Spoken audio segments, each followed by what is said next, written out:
The Garden of Time by J.G. Ballard. Towards evening, when the great shadow of the Palladian villa filled the terrace, Count Axel left his library and walked down the wide marble steps among the thyme flowers. A tall, imperious figure in a black velvet jacket, a gold tie-pin glinting below his George V beard, cane held stiffly in a white-gloved hand. He surveyed the exquisite crystal flowers without emotion, listening to the sounds of his wife's harpsichord as she played a Mozart rondo in the music room, echo and vibrate through the translucent petals. The garden of the villa extended for some 200 yards below the terrace, sloping down to a miniature lake spanned by a white bridge, a slender pavilion on the opposite bank. Axel rarely ventured as far as the lake. Most of the time flowers grew in a small grove just below the terrace, sheltered by the high wall which encircled the estate. From the terrace he could see over the wall to the plain beyond, a continuous expanse of open ground that rolled in great swells to the horizon, where it rose slightly before finally dipping from sight. The plain surrounded the house on all sides, its drab emptiness emphasizing the seclusion and mellowed magnificence of the villa. Here, in the garden, the air seemed brighter, the sun warmer, while the plain was always dull and remote. As was his custom, before beginning his evening stroll, Count Axel looked out across the plain to the final rise, where the horizon was illuminated like a distant stage by the fading sun. As the Mozart chimed delicately around him, flowing from his wife's graceful hands, he saw that the advance column of an enormous army was moving slowly over the horizon.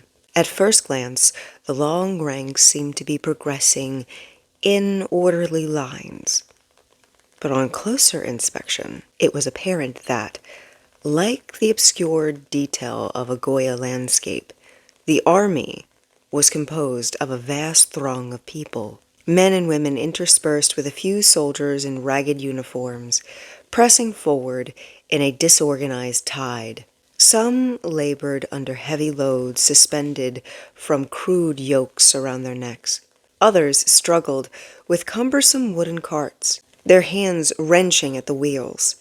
A few trudged on alone, but all moved in the same pace, bowed backs illuminated in the fleeting sun.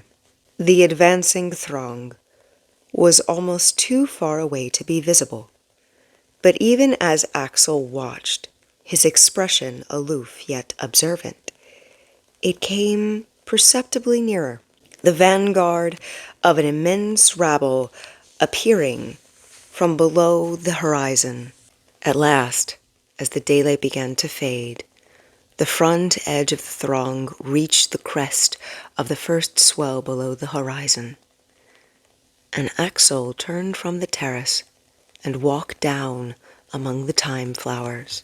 The flowers grew to the height of about 6 feet, their slender stems like rods of glass, bearing a dozen leaves, the once transparent fronds frosted by the fossilized veins.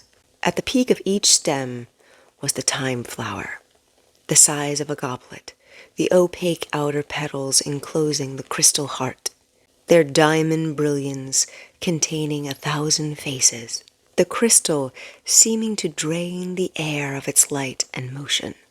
As the flowers swayed slightly in the evening air, they glowed like flame-tipped spears. Many of the stems no longer bore flowers, and Axel examined them all carefully, a note of hope now and then crossing his eyes as he searched for any further buds. Finally, he selected a large flower on the stem nearest the wall, removed his gloves, and with his strong fingers snapped it off. As he carried the flower back to the terrace, It began to sparkle and deliquesce, the light trapped within the core at last released. Gradually the crystal dissolved, only the outer petals remaining intact, and the air around Axel became bright and vivid, charged with the slanting rays that flared away into the waning sunlight. Strange shifts momentarily transformed the evening, subtly altering its dimensions of time and space. The darkened portico of the house, its patina of age stripped away, loomed with a curious spectral whiteness, as if suddenly remembered in a dream. Raising his head, Axel peered over the wall again. Only the farthest rim of the horizon was lit by the sun, and the great throng, which before had stretched almost a quarter of the way across the plain, had now receded to the horizon. The entire concourse abruptly flung back in a reversal of time and appeared to be stationary. The flower in Axel's hand had shrunk to the size of a glass thimble, the petals contracting around the vanishing core. The faint sparkle flickered from the center and extinguished itself, and Axel felt the flower melt like an ice-cold bead of dew in his hand. Dusk closed across the house, sweeping its long shadows over the plain, the horizon merging into the sky. The harpsichord was silent, and the thyme flowers, no longer reflecting its music, stood motionless, like an embalmed forest.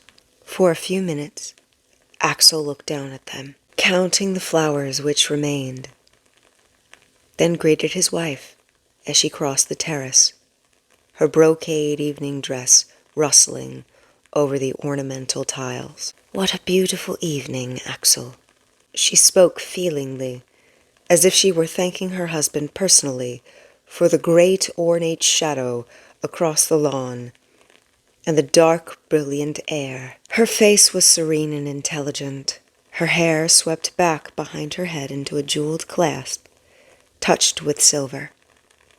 She wore her dress low across her breast, revealing a long, slender neck and high chin.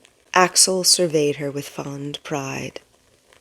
He gave her his arm, and together they walked down the steps into the garden. "One of the longest evenings this summer," Axel confirmed, adding, "I picked a perfect flower, my dear, a jewel. With luck, it should last for several days."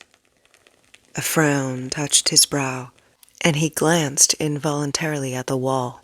"Each time now they seem to come nearer." His wife smiled at him encouragingly and held his hand more tightly. Both of them knew that the thyme garden was dying. 3 evenings later, as he had estimated, though sooner than he secretly hoped, Count Axel plucked another flower from the thyme garden. When he first looked over the wall, the approaching rabble filled the distant half of the plain, stretching across the horizon in an unbroken mass. He thought he could hear the low, fragmentary sound of voices carrying across the empty air, a sullen murmur punctuated by cries and shouts, but quickly told himself that he had imagined them. Luckily, his wife was at the harpsichord, and the rich contrapuntal patterns of a Bach fugue cascaded lightly across the terrace, masking any other noise. Between the house and the horizon, the plain was divided into 4 huge swells, the crest of each one clearly visible in the slanting light. Axel had promised himself that he would never count them, but the number was too small to remain unobserved, particularly when it so obviously marked the progress of the advancing army. By now, the forward line had passed the first crest, and was well on its way to the second. The main bulk of the throng pressed behind it, hiding the crest and the even vaster concourse spreading from the horizon. Looking to the left and right of the central body, Axel could see the apparently limitless extent of the army. What it seemed at first to be the central mass was no more than a minor advance guard, one of many similar arms reaching across the plain. The true center had not yet emerged, but from the rate of extension, Axel estimated that when it finally reached the plain, it would completely cover every foot of ground. Axel searched for any large vehicles or machines, but all was amorphous and uncoordinated as ever. There were no banners or flags, no mascots or pike bearers. Heads bowed, the multitude pressed on, unaware of the sky. Suddenly, just before Axel turned away, the forward edge of the throng appeared on the top of the second crest and swarmed down across the plain. What astounded Axel was the incredible distance it had covered while out of sight. The figures were now twice the size, each one clearly within sight. Quickly, Axel stepped from the terrace, selected a thyme flower from the garden, and tore it from the stem. As it released its compacted light, he returned to the terrace. When the flower had shrunk to a frozen pearl in his palm, he looked out at the plain, with relief, saw that the army had retreated to the horizon again. Then he realized that the horizon was much nearer than previously, and that what he assumed to be the horizon was the first crest.